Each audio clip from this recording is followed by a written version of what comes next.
con esta transmisión de Radioanálisis en este día lunes 11 de diciembre de 2023. Estamos en el panel de conversación. Empezamos un poquito antes. Quienes nos escuchan habitualmente sabrán que este espacio comienza cerca o pasadita de las 8:30, pero hoy lo comenzamos un poquito antes porque tendremos el primero de los dos debates constitucionales organizados por nuestra universidad, conducido, moderado por nuestra rectora Rosa Devés, y donde estarán integrantes de la comisión experta, también del Consejo Constitucional. Estará Pilar Cuevas, también Alejandra Kraus, estará Aldo Valle y Luis Silva a partir de las 9 de la mañana, imperdible, aquí en Radio Universidad de Chile y también a través de nuestro canal UChile TV. Bueno, vamos a partir presentando a nuestros invitados, a Francesca Parodi, ex dirigente de Evópoli. Francesca, ¿cómo estás? Buen día. Hola, ¿qué tal? Muy buenos días. Germán Correa, ex ministro, y un largo currículum que nos demoraríamos mucho quizás en presentar, amigo de la casa, sociólogo. Germán, ¿cómo estás? Buen día. Hola, Monse, muy buenos días. Buenos días, Francesca. Buenos días, Germán. Bueno, harto que hablar, quedan horas ya para que se termine la campaña. Este jueves ya está la prohibición, ¿no?, de continuar con la campaña, y ha estado, mientras más nos acercamos a ese día, ha estado más intensa la pugna entre ambos comandos, con acusaciones de noticias falsas. Lo escuchamos hace unos minutitos antes de la pausa, Edmundo Luchans, que decía que esta ha sido la campaña con más desinformación, dice él, probablemente desde el retorno a la democracia. Bueno, quiero partir con eso, ¿no? La figura de Michelle Bachelet, también, que ha tomado mucha fuerza estas últimas semanas, este último fin de semana. Se le ha acusado incluso de mentir a la expresidenta a propósito del retroceso en algunos derechos, principalmente de las mujeres. Francesca, parto contigo. Un análisis en general de la campaña, de esta recta final y de estas acusaciones de noticias falsas y de mentir, ¿no?, por parte de ambos comandos. Sí, a ver, yo creo que es francamente bien lamentable, ¿eh? Porque creo que, y tampoco hay que confundir lo que estamos votando, ¿eh? Y yo tampoco soy muy pro yo estoy a favor en este caso del texto, pero tampoco estoy muy a favor en el sentido de que se utilice esto como un referéndum al presidente Boric, ¿eh? Y eso creo que es errar absolutamente en lo que estamos votando. La Constitución es mucho más allá que el presidente Boric, independiente de que él esté a favor o en contra. No lo ha dicho públicamente, a no ser de pequeños guiños y obviamente su coalición de gobierno, las posturas que han demostrado. Entonces, creo que sí estamos en un problema, y tanto de un lado o de otro, ¿eh? Creo que la favor se ha centrado mucho en el presidente Boric, así como también la irrupción también de la presidenta Bachelet, que no es nueva con respecto a los argumentos que dio, que yo no los comparto. No creo que haya un retroceso para nada en los derechos de la mujer. De hecho, se establece una serie de derechos de mujeres que no están en la Constitución actual. Olvidémonos de la fallida pasada, porque eso no está en la juguera de lo que está, en este caso, plebiscitando el día domingo. Y creo que también que nos hace, Montserrat, la necesidad de una reflexión con respecto también al rol que tienen los partidos políticos, los comandos, pero también al rol que, por ejemplo, podría tener en su momento el Consejo Nacional de Televisión, ¿no?, cuando efectivamente exhibe determinadas franjas. Cuando pasa algo en la tele y hay que hacer un reclamo, se le hace al Consejo Nacional de Televisión con respecto a los contenidos vertidos con un programa de televisión, por ejemplo. Entonces, también creo que tenemos que tener algún tipo de mecanismo de control con respecto a lo que se dice. Yo soy una de las personas que adhería a la carta donde firmamos mujeres que estamos a favor de, diciendo a la presidenta Michelle Bachelet, que francamente me parece lamentable que se preste para ese tipo de interpretaciones, porque son interpretaciones que no se ajustan a la realidad. Pero también creo que de ambos lados se han cometido algunos abusos, ¿eh? Yo creo que, para cerrar la idea, creo que hacer un referéndum al presidente Boric, independiente que no tenga una buena evaluación del gobierno, pero creo que es un tremendo error desde el punto de vista de la importancia que tiene de lo que vamos a votar el domingo, independiente de las visiones que yo respeto obviamente a las personas que están a favor y por cierto también las personas que están en contra, pero respetémosla en base a argumentos que sean verídicos y en base a lo que estamos votando, que es: ¿queremos o no ese texto para los próximos 50 o 30 años que pueda tener vigencia esa Constitución? Germán. Está silenciado, no te escuchamos. Perdón. Ahí sí. Mira, yo tengo una opinión y creo que los que me han escuchado antes, he sido profundamente crítico de todo este segundo proceso constitucional que yo llamé basado en un fraude democrático, y que iba a tener un mal fin, lo vaticiné en las primeras entrevistas que di a pocas horas después de firmado el acuerdo aquel en el Congreso, y votado. Y he tenido una aproximación crítica y creo que desgraciadamente la realidad incluso ha sido peor de lo que yo mismo esperaba. Y creo que más allá de cualquier argumento que se haga con respecto a contenidos de este nuevo producto constitucional, la verdad es que el propósito de un marco constitucional no se está cumpliendo para nada, más allá de argumentos que se den por qué estar a favor o por qué estar en contra. La verdad es que incluso la naturaleza misma del debate, tan degradado que se ha producido, eh, oportunista inclusive, en este caso para usar una especie de referéndum con respecto al gobierno del presidente Boric, señala, digamos, que este nuevo producto constitucional no cumple con el propósito fundamental, que es establecer un marco de convivencia básica, un entendimiento general, por así decir, de la sociedad chilena con respecto a qué quiere de sí misma y del futuro, ¿no? Y en eso las cosas coyunturales no tienen cabida. Lo que tiene cabida son visiones de futuro con respecto a un mundo que se nos plantea además de bastante complejo, y sobre todo para un pequeño país como Chile, ¿no? Con cambios tan fundamentales como los que se están produciendo, y van a seguir produciéndose, y no nos estamos adecuando ni adaptando a aquello. En muchos aspectos este nuevo producto constitucional inclusive está hecho mirando al espejo retrovisor, ¿no es cierto? Mirando a realidades que fueron y que ya no van a ser, y por lo tanto no se adecua a lo que se requiere. Yo creo que eso es lo más importante, y el debate da casi lata referirse al debate constitucional, porque la verdad es que no hay debate, ¿no? Por ningún lado.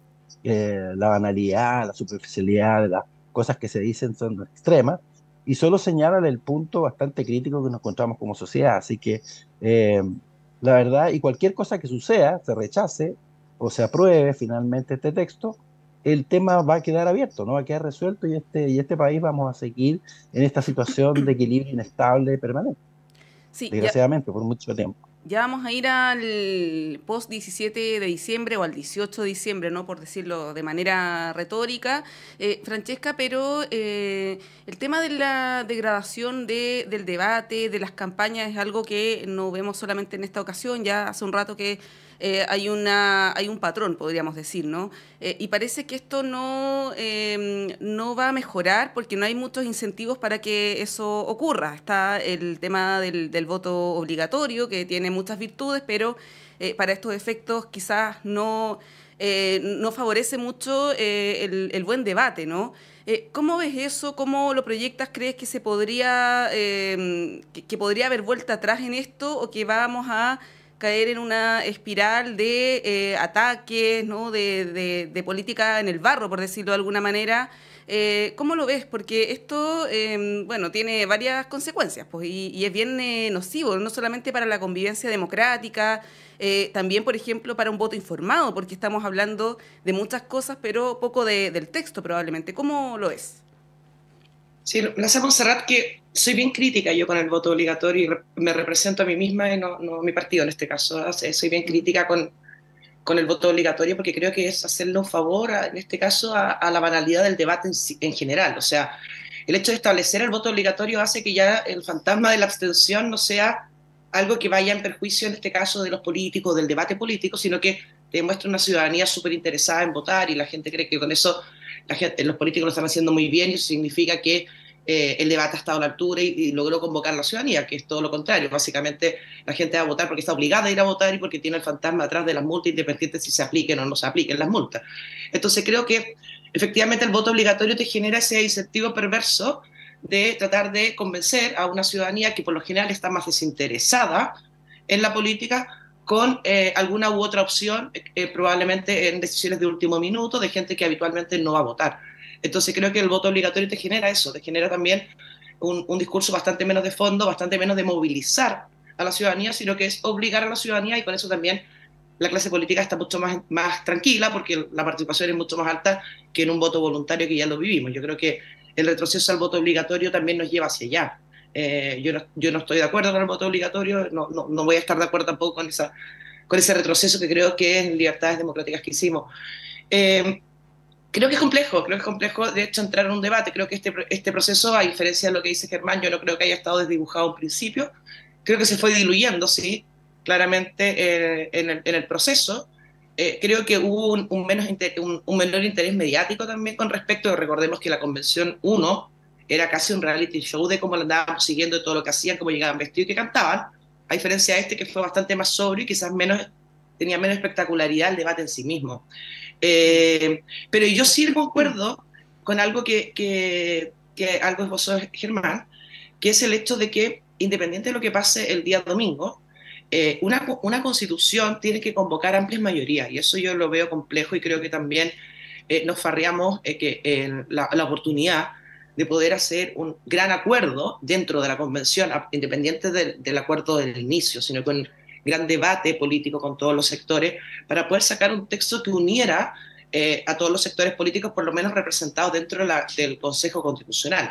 Y ahí, efectivamente, si el 17 de diciembre se aprueba este texto y se aprueba no por una amplia mayoría, efectivamente el debate va a quedar bastante abierto con respecto a qué tanto queremos los chilenos ese texto que nos rige a todos y que no es un programa del gobierno. No es como yo pierdo una elección presidencial y me tengo que bancar al presidente que no me gusta. No, esto es algo que va mucho más allá y que va finalmente en nuestras líneas rojas, y eso yo efectivamente lo veo con un problema, independiente que creo que si gana la prueba o el rechazo, o el a favor o el en contra, perdón, este proceso tiene que cerrar por un buen tiempo. ¿Es posible, Germán, que se cierre el proceso con el en contra? ¿Es posible garantizarlo? Porque una cosa es lo que se discute en el Congreso o a nivel de los partidos políticos, y otra es la demanda por una nueva constitución que, claro, el momento constitucional o constituyente ya pasó, lo sabemos, pero ¿quién garantiza que en algunos años más esto de alguna manera se exprese?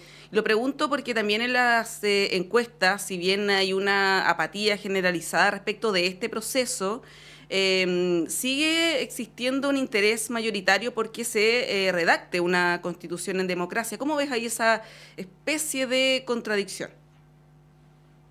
Bueno, eso exactamente señala el escenario que un poco yo estaba prefigurando en mi respuesta anterior, en el sentido de que el tema va a seguir abierto.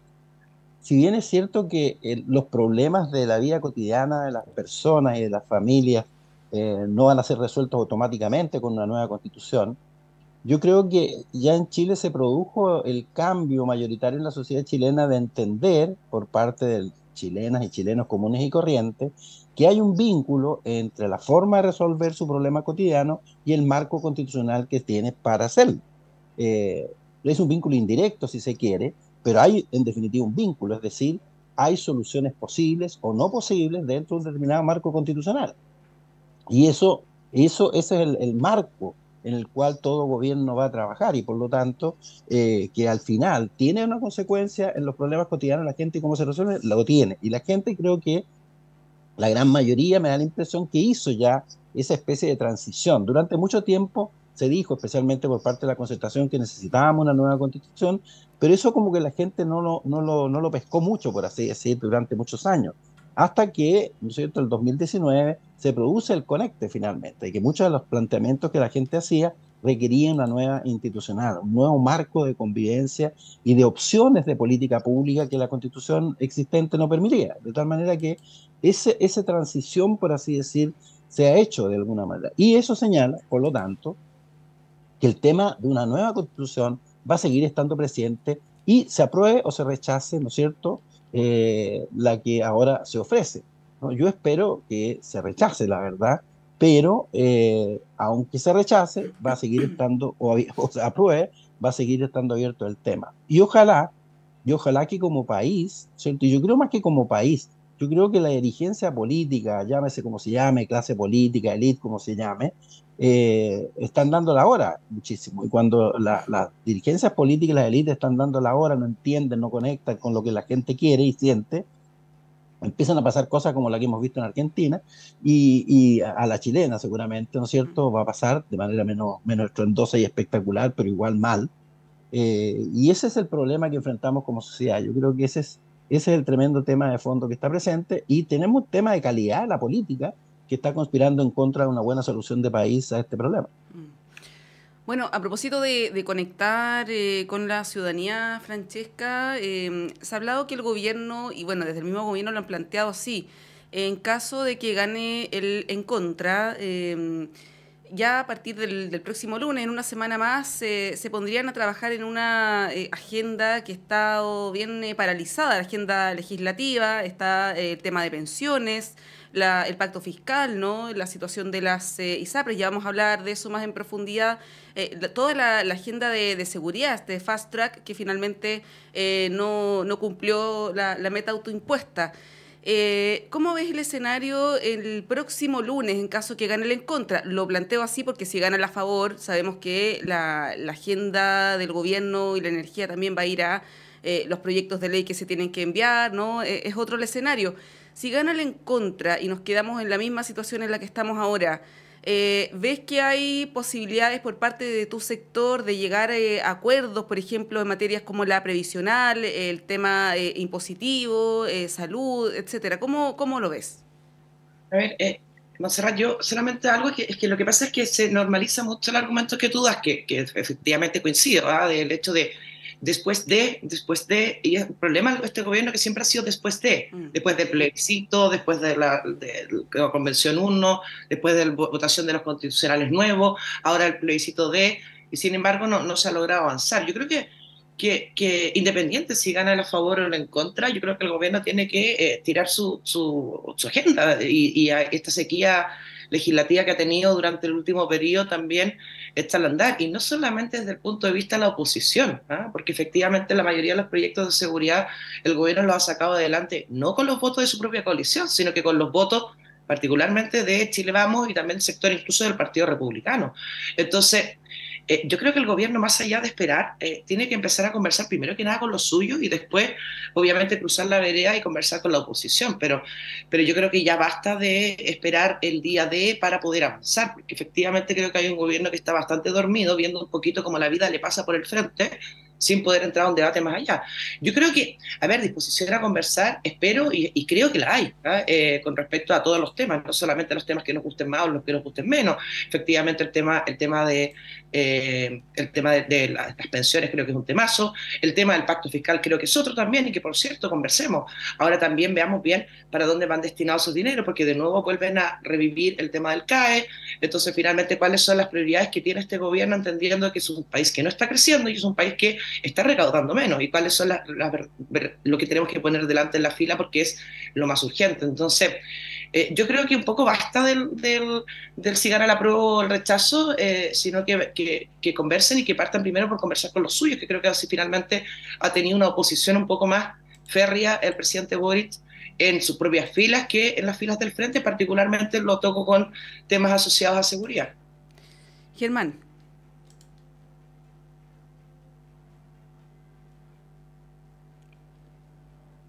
Germán. Mira, Sí, yo creo sí. que aquí el tema es que vivimos una situación en general indefinida, ¿no? Yo he sido bastante duro, digamos, en mis juicios en este sentido respecto al gobierno. Incluso el 4 de septiembre del plebiscito pasado, no le dije a algunos amigos ahí del gobierno, les mandé un WhatsApp, le dije que se les acabó el gobierno, digamos, porque el programa que esta extraña coalición de gobierno le planteó al país para las elecciones presidenciales requería un marco constitucional diferente al existente y que se suponía que iba a ser un marco constitucional posibilitante, más progresivo, digamos, y progresista que el que tenemos, y que iba a ser posible entonces que el gobierno pudiese llevar a cabo puntos importantes de su programa. Pero cuando ese marco constitucional nuevo es desechado, simplemente el gobierno queda en una situación compleja porque tiene que llevar a cabo un programa que ellos llamaban de transformaciones en un marco constitucional que no permitía muchas de ellas. Y además, con un resultado parlamentario que tampoco favorecía mucho esas aspiraciones. Y entramos en este complejo y tortuoso proceso de una nueva constitución y estamos en el punto en que estamos, donde tampoco se va a resolver cualquiera que sea el resultado adecuadamente el problema. Entonces, creo que el gobierno, y además tenemos un parlamento, tenemos dos situaciones, un parlamento que está bastante complejo en términos de mayoría y minoría respecto al gobierno, y segundo, los problemas que señalaba Francesca, que también son reales, ¿cierto? Yo lo dije hace mucho tiempo que este es un gobierno muy extraño desde el punto de vista de ciencia política, ¿no? Entre gobiernos de partido o gobiernos de coalición. Y este es un gobierno de una doble coalición, por así decirlo.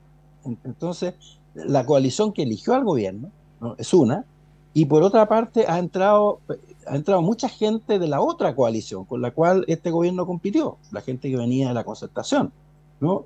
Y entonces, claramente, y además, en un contexto en que en la coalición ganadora, por así decir, fue totalmente crítica, ¿no? Y terriblemente crítica de los gobiernos de la concertación. Entonces, lo que sucede, lo que señala Francesca como un problema de los problemas internos de casa, son como institucionales, son como la estructura extraña de coalición con coalición interna de un gobierno, además en una situación política nacional bastante degradada, en una crisis que no se resuelve, social y política muy profunda, de modo que, y un gobierno que la verdad ha mostrado desde el comienzo, y yo también fui muy duro en eso, bastante inhabilidades para gobernar, ¿no? Yo hablé muchas veces de ineptitud, y desgraciadamente el tiempo no ha ido dando los productos que se requieren desde el punto de vista de una buena gobernanza para el país. Entonces, tenemos un tema de liderazgo también por parte del propio gobierno. Así que yo veo una situación compleja, vemos las dificultades que Carolina Toá ha tenido para avanzar una agenda relativa al tema que preocupa, y con toda razón, a la gran mayoría de chilenas y chilenos, que es el tema de la seguridad ciudadana, la seguridad pública, ¿no? Y creo que ha tenido grandes dificultades porque además, termino con esto, tenemos una derecha, ¿no?, que salió absolutamente ensoberbecida del resultado del 4 de septiembre con el rechazo y la apruebo de la primera propuesta constitucional. Una derecha que cree que ella es el 62%, como si la gente hubiera votado, ¿no?, a favor de todas las propuestas de la derecha, que no es así, y que ha procedido con una radicalidad opositora y con una soberbia infinita. Lo que dice Francesca, entonces, la disposición a conversar, en realidad no existe. Lo que existe es disposición a conversar siempre que sea en mis términos, de la derecha, ¿no? Y rendición total por parte de la otra parte, porque se cree que son el 62% del país, lo que no es así. Entonces estamos en una situación compleja, que requiere mucha capacidad de liderazgo para ser resuelta, y ahí tenemos un problema, sin duda alguna. Bien, les propongo que vayamos a una pausa. A la vuelta conversemos de las ISAPRES, lo que está pasando con este tema, que ya es una especie de bola de nieve que ha ido creciendo con el tiempo. Ayer se emitió un comunicado por parte de las aseguradoras, fue respondido por el gobierno. Está ahí una situación bastante difícil. Son las 9:30 en punto, nos vamos a un breve corte y volvemos en un par de minutos.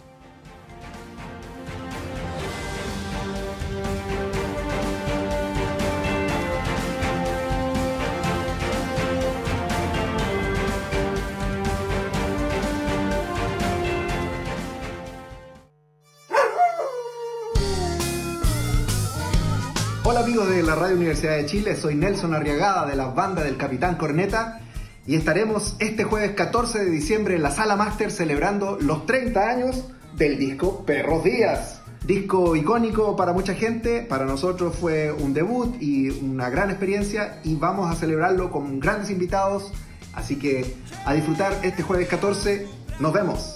Ya lo sabes, no te puedes quedar fuera de este concierto único e irrepetible con la legendaria banda del Capitán Corneta reversionando su primer disco Perros Días en Sala Máster. Miguel Claro 509, Providencia. Entradas a la venta y más información en Portal Ticket.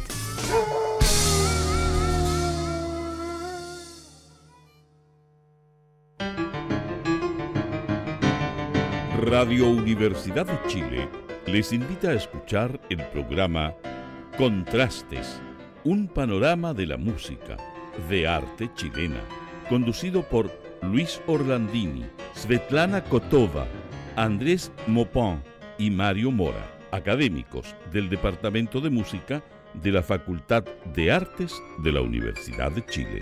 Contrastes, sábado a las 19 horas en el 102.5 FM y radio.uchile.cl.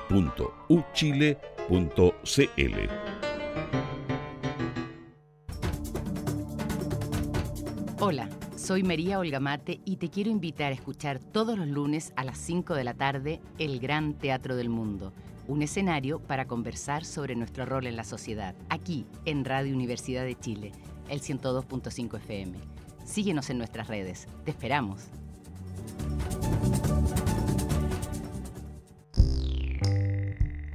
Perdidos en el espacio. Perdidos en el espacio. Música nueva, primicias, adelantos, 22 horas. Lunes, 22 horas.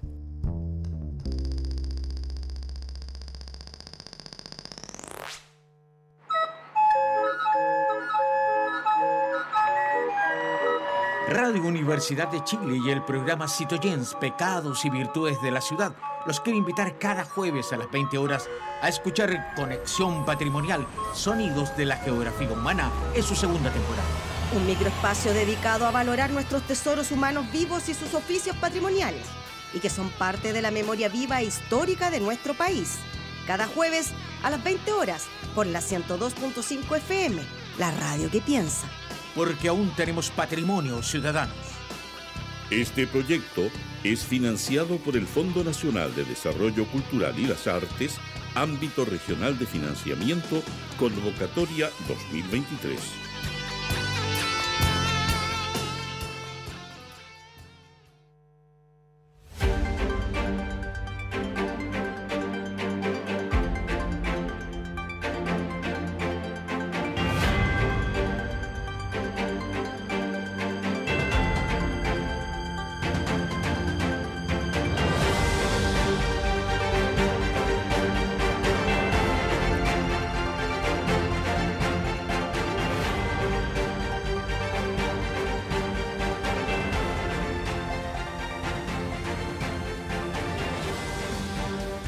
Con 33 de la mañana, seguimos en Radio Análisis en el panel de conversación con Francesca Parodi y Germán Correa. Francesca, Germán, les habíamos planteado el tema antes de la pausa, la situación de las ISAPRES. Esto es una especie de telenovela de nunca acabar, con varios capítulos, y el último, como sabemos, el de el fallo GES. Las ISAPRES ya notificaron a sus afiliados y ayer a través de una declaración pública a la opinión en general de la ciudadanía que van a acatar este fallo y nuevamente no sé si responsabilizan al gobierno, ¿no? Pero sí generan ahí una crítica a cómo ha actuado el gobierno. Parto contigo, Francesca. ¿Cómo ves esto en el corto plazo, con lo último que ha pasado, pero en general, ¿no? Que esto que ya lo hemos discutido otras veces respecto de la situación de la industria, de la salud privada y todas las repercusiones que tiene para la salud pública, y también respecto de una suerte de inacción del gobierno que se ha criticado incluso por parte de parlamentarios oficialistas, como el senador Juan Luis Castro, que ha sido especialmente crítico con la gestión del gobierno en esta materia. Sí, a ver, es una situación compleja efectivamente y me parece un poco curioso cuando dicen vamos a acatar. Si los fallos se acatan, no hay otra posibilidad de no, yo no acato un fallo. O sea, eso es como la palabra cliché que se utiliza siempre cuando se habla, en este caso, de los fallos judiciales. Primero que nada, yo creo que sí, ha sido lento el gobierno, efectivamente, desde el primer fallo, en este caso, de la justicia con respecto a las ISAPRES, a que se presentó la primera ley corta o la primera propuesta de ley corta, pasaron muchos meses, y eso también creo que genera una inestabilidad. Y creo que es bien elocuente con respecto a lo que hemos venido conversando también en el primer bloque, a un gobierno un poquito estancado, donde ve finalmente el mundo pasar, independiente de que efectivamente no creo que tenga una responsabilidad el gobierno con respecto a todo lo sucedido con las ISAPRES, tanto los planes de base, los GES y las diferentes alzas que se han ido produciendo durante el tiempo, que parte efectivamente con denuncias particulares y no finalmente una revisión del sistema en sí mismo. Pero creo que efectivamente se ha actuado tarde, y eso genera una inestabilidad no solamente desde el punto de vista de la salud privada en el país, que es lo que menos me preocupa como concepto, pero sí efectivamente con respecto a los usuarios de la salud privada en nuestro país, que efectivamente están todavía bastante desconcertados con respecto a lo que va a ocurrir. Entonces yo creo ahí que falta una mayor acción. Veo una ministra, en este caso Aguilera, bastante ausente del debate en general, no solamente en particular con respecto al tema de los ISAPRES, creo que con respecto a su cartera también. Creo que el perfil más técnico quizás de la ministra Aguilera hace que esté más ausente de la conversación pública, lo que no necesariamente es malo, pero en este caso sí se ve una falta de liderazgo con respecto a cómo se va a conducir esto hacia adelante, no solamente desde el punto de vista de la ley corta, que bajo ningún punto de vista lo veo como un salvataje a las ISAPRES, y creo que eso está absolutamente fuera de discusión. No creo que el Estado se vaya a meter la mano al bolsillo para poder cubrir el hoyo financiero que puedan tener con respecto al fallo judicial, sino que sí con respecto a cuáles son los caminos y cuáles son para poder generar esta amplitud desde un punto de vista, entendiendo que aquí las ISAPRES cometieron obviamente un error grave, porque efectivamente hay fallos y son elocuentes los fallos también. ¿Cómo respecto le damos esa holgura para que las ISAPRES puedan cubrir el fallo, poder dar respuesta a lo que dice el fallo, pero también no hacer caer un sistema que en este momento independiente, si nos gusta más y somos más ideológicos de un lado u otro y nos gusta más lo público que lo privado, con respecto a que hoy día es absolutamente necesario ese sistema de salud privada para poder dar respuesta al sistema en un sistema público que ya tiene sus grados de colapso importantes. Entonces, me falta liderazgo por parte del gobierno de todas maneras, y me falta nuevamente, y tú misma lo mencionabas, Montserrat, conversación con sus propias filas para poder buscar hacia adelante, porque efectivamente el oficialismo también ha criticado la tardía respuesta, que creo que es sintomática de este gobierno, con respecto a la crisis que tenemos en la ISAPRES.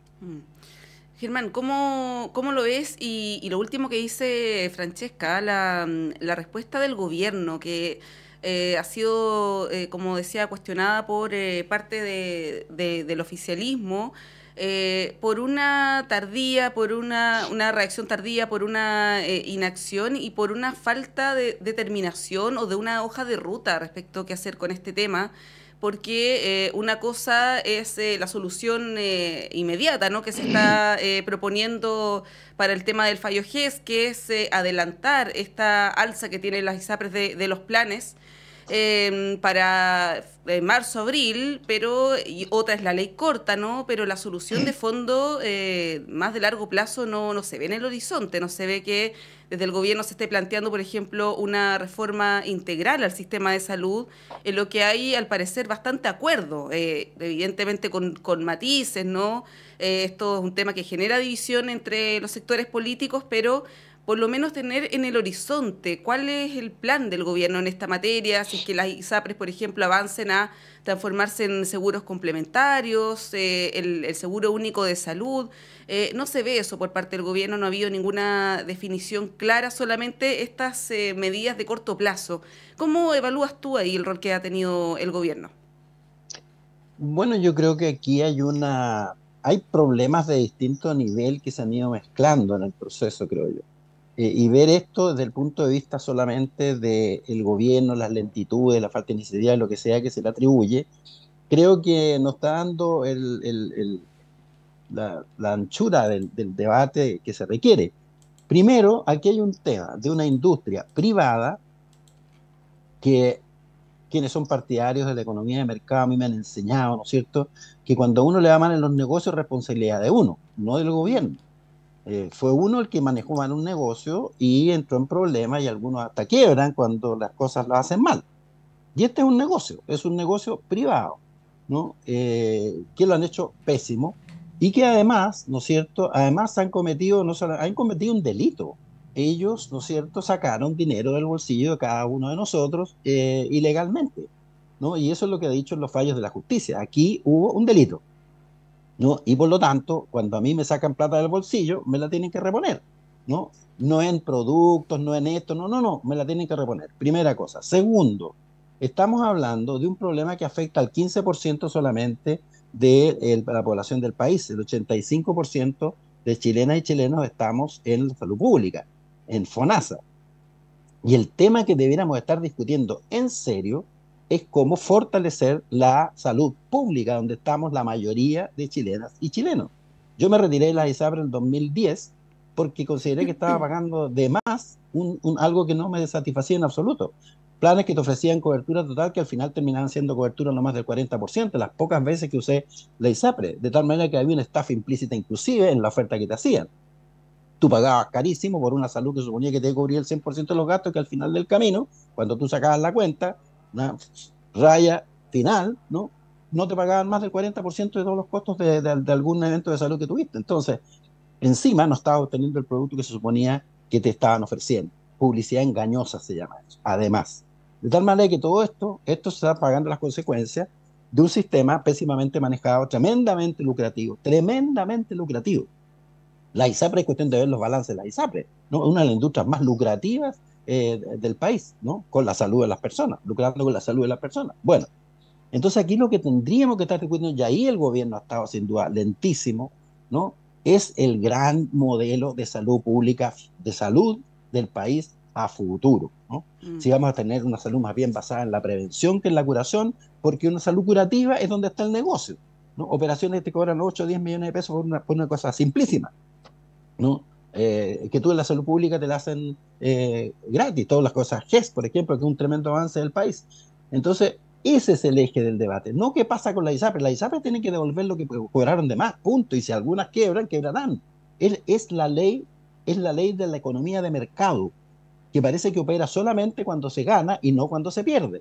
No, pues aquí hay que ser consecuente con lo que se ha planteado. El no economizado, el que le hizo mal, quiebra entonces. Ahora, ¿eso significa dejar desprotegida el 15% de la población? No.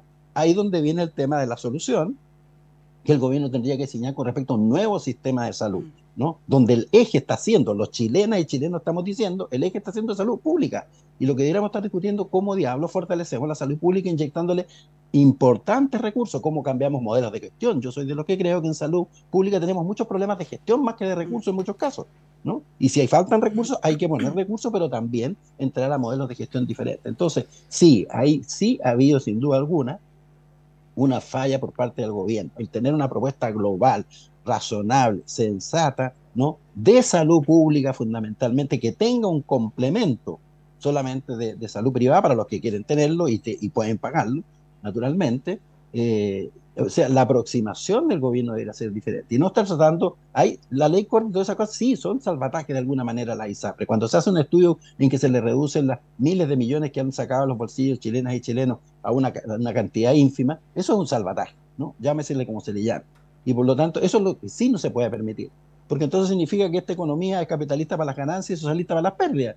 No puede ser, pues. No puede ser. Eso es irracional, es ilógico e injusto. Sí, bueno, ahí, Francesca, tomando lo que plantea Germán del fortalecimiento de la salud pública, en la situación de FONASA ha habido también pronunciamientos de expertos. La semana pasada nosotros hablábamos acá con Juan Carlos Said, que le hablaba justamente de que uno de los focos del gobierno debiera ser el fortalecimiento de FONASA a nivel de gestión, como dice Germán, de que el director, por ejemplo, sea por la alta dirección pública, de profesionalizar más el servicio. Eso por un lado, ¿no? Pero por otro, la situación de las ISAPRES tiene un efecto en cadena porque afecta también a los prestadores de salud privados. Y muchas de las personas que están en FONASA también se atienden en clínicas o en centros médicos privados que se están viendo afectados porque las ISAPRES no les pagan, ¿no? Entonces es un efecto dominó que se tiene que cortar de alguna manera para evitar que haya personas desprotegidas. Hay algunos que han advertido que van a aumentar las listas de espera, por ejemplo. ¿Cómo ves eso, no? Y quizás volviendo también al gobierno, porque todo esto no es responsabilidad del gobierno. Sabemos que las ISAPRES no acataron la ley, no cumplieron con la ley y ahora tienen que pagar lo que adeudan. Pero el gobierno sí tiene la responsabilidad de no generar una situación desde el punto de vista de la salud pública para los usuarios tanto de la salud privada como de la salud pública. Sí, a ver, Montserrat, es que estoy absolutamente de acuerdo contigo, o sea, que hay un efecto en cadena. Entonces, Germán decía el 15% o el 20%, no tengo claridad si el 15 o el 20% que está en salud privada, Pero efectivamente esto perjudica a todo, entonces ese 15% o 20% genera obviamente un impacto en lo público también, y eso, el caso de que cierren o que mañana terminemos con la ISAPRES porque son el demonio del libre mercado, del capitalismo, y esa gente se vaya a la salud pública, va a generar un problema. Yo veo bien, o sea, un poco el modelo que tuvimos para la pandemia, donde efectivamente se garantizaba la atención al paciente, más allá si era público o privado, y eso yo creo que funcionó bastante bien con una coordinación que fue bastante relevante con respecto, en este caso, a la subsecretaría de red asistencial, o sea, garantizar que a nadie le falte salud, creo que es lo primero, independiente si está en el sistema público o privado de salud, garantizar la atención del paciente. Sí, yo creo que tenemos que tener una discusión de fondo, y esa discusión de fondo es hacia qué sistema queremos ir con respecto a la salud en Chile, y eso nos puede gustar menos, nos puede gustar más, que sea privado o público, o, más, o no sé, algo como lo que tiene España, por ejemplo, donde todo es público y la ISAPRE funciona como seguro complementario. Bueno, esta discusión se ha conversado muchas veces, y se ha conversado muchas veces con respecto, particularmente en las elecciones presidenciales, donde se habla, vamos a tener este sistema, pero resulta que en el momento de los que hubo, independiente que me pueda gustar más o menos, no estoy apoyando un modelo u otro, pero resulta que en el momento de gobernar, esto ya uno se olvida y finalmente termina haciendo siempre cambios más a corto plazo. En la medida de urgencia, la ley antiportonazo, la ley anticapuchado, pero no hablamos, por ejemplo, de cosas que siempre se nos ha quedado al tintero, particularmente pensiones, particularmente educación, salud.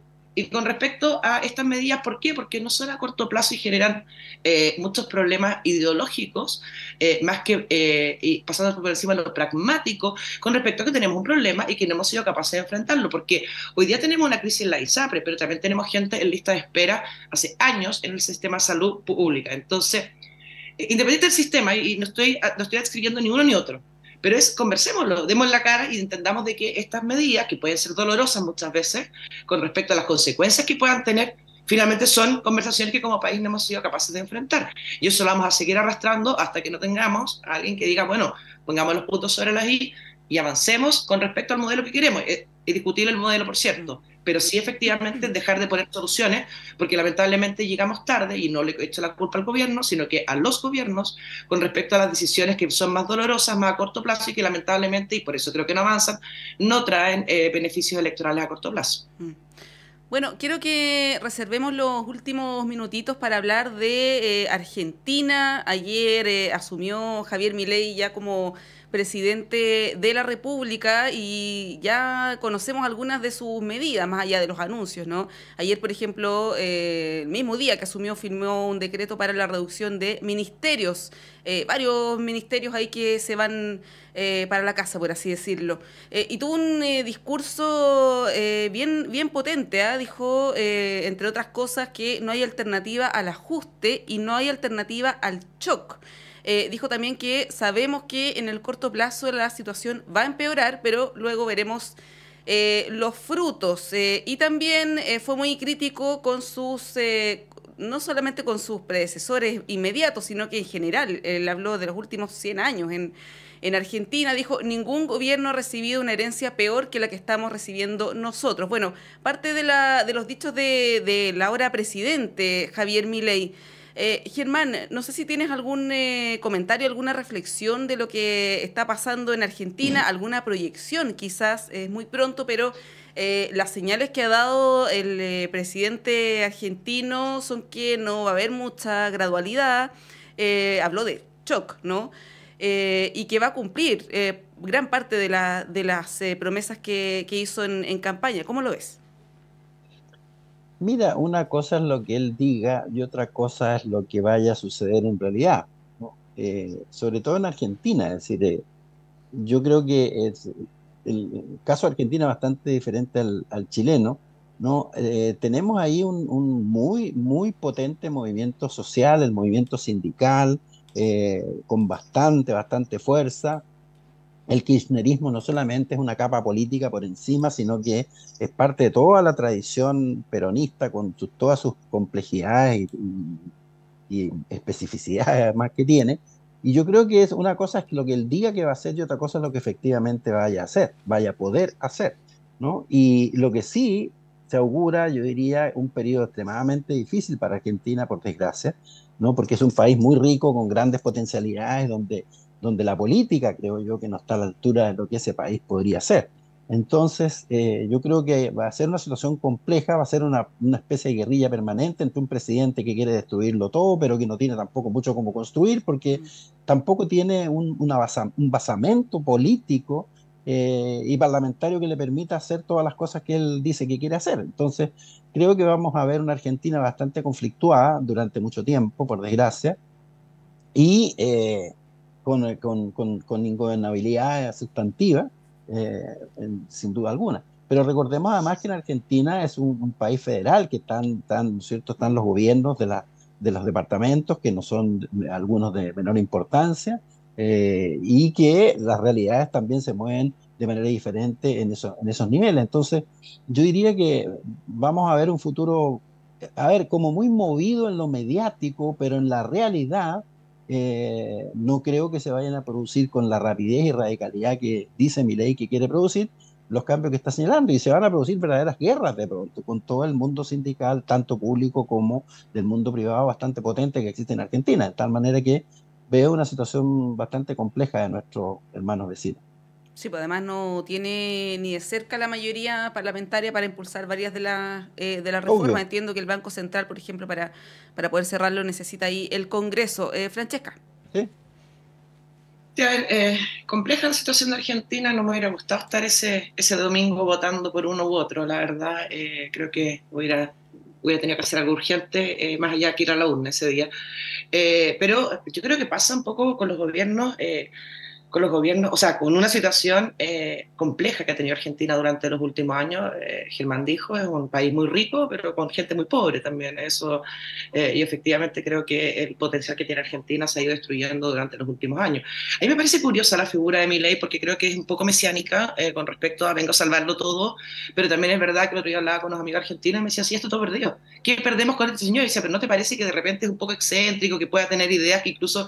Me decían, bueno, porque ya tenemos todo perdido. Entonces, finalmente fue un voto bien de desesperación con respecto a lanzarse un poco al abismo de lo desconocido, sabiendo que lo que había tampoco era bueno y iban en un franco retroceso. Entonces, es bien complejo. A mí me parece, y un poco lo anecdótico, yo creo que hay que ver qué es lo que va a pasar. No tengo grandes expectativas con respecto a lo que puede hacer. Creo que son estos globos que se desinflan muy rápido con respecto a un poder medio mesiánico, con respecto a arreglar las cosas. Pero me parece sumamente curioso todo lo que hizo también el partido de Macri, porque efectivamente criticó los últimos 100 años y Macri fue uno de los que gobernó y de hecho le prestó todo su capital político para la segunda vuelta. Su candidata presidencial, Patricia Bullrich, va a asumir había asumido el Ministerio de Interior en este caso, y recordemos que durante la campaña presidencial la propia Patricia Bullrich le metió una demanda por injuria a Javier Milei. Entonces, si en Chile vemos cosas raras, en Argentina también, pues cuando vemos un frente amplio que es la coalición del presidente, que lo lleva con su programa y después que llega hasta donde llegó haciendo gárgaras en contra de la concertación, pero después la concertación, socialismo democrático para sacar a Germán de la ecuación, socialismo democrático termina prestándole ropa al gobierno y no solamente prestándole ropa, sino que la inclusión del socialismo democrático en el gobierno del presidente Boric ha sido clave para darle gobernabilidad, que claramente es cuando se generan los cambios en este caso de gabinete. No entra más gente del Frente Amplio, sino que entran grandes figuras como es un Álvaro Elizalde, como es una Carolina Toa. Entonces, vamos a ver, creo que se va a dar un poco esa ecuación, entendiendo que obviamente la situación es muy diferente. Argentina no es Chile, gracias por la suerte de nosotros. Pero vamos a ver también cómo termina finalmente esta conjugación entre Macri en este caso, representado por Patricia Bullrich, y también el propio Milei, que efectivamente no tiene una gran carrera política detrás ni pesos pesados con respecto al manejo político, y que hay que saber en el momento de gobernar. Yo creo que el mejor ejemplo aquí es el Frente Amplio. Bueno, a propósito de los ministros que mencionaba Francesca y de la coherencia política, Milei con un discurso muy anticorrupción, anti-la casta, pero nombró a su hermana como secretaria general de la presidencia, de gobierno. Primer decreto firmado con el presidente, sí. El tema de la inclusión de la hermana, que está prohibido. En la Argentina, y en la reducción de los ministerios. Entonces, te habla también de un poco poca coherencia también con respecto al momento que otra cosa es con guitarra y el momento de gobernar, hacer lo que quieran.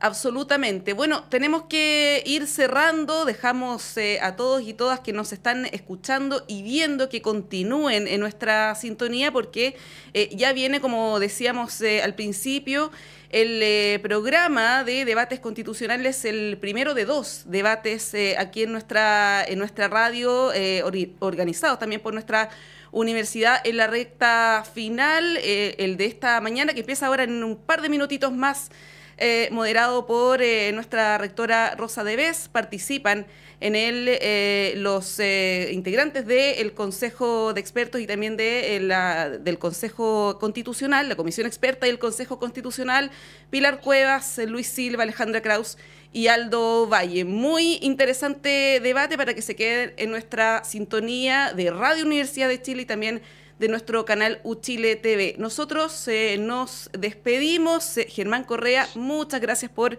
acompañarnos desde tempranito esta mañana. Muchas gracias, Monse. Muchas gracias a ustedes. Francesca, también, muchas gracias, que tengas buena semana. Muchas gracias a los dos, un gusto.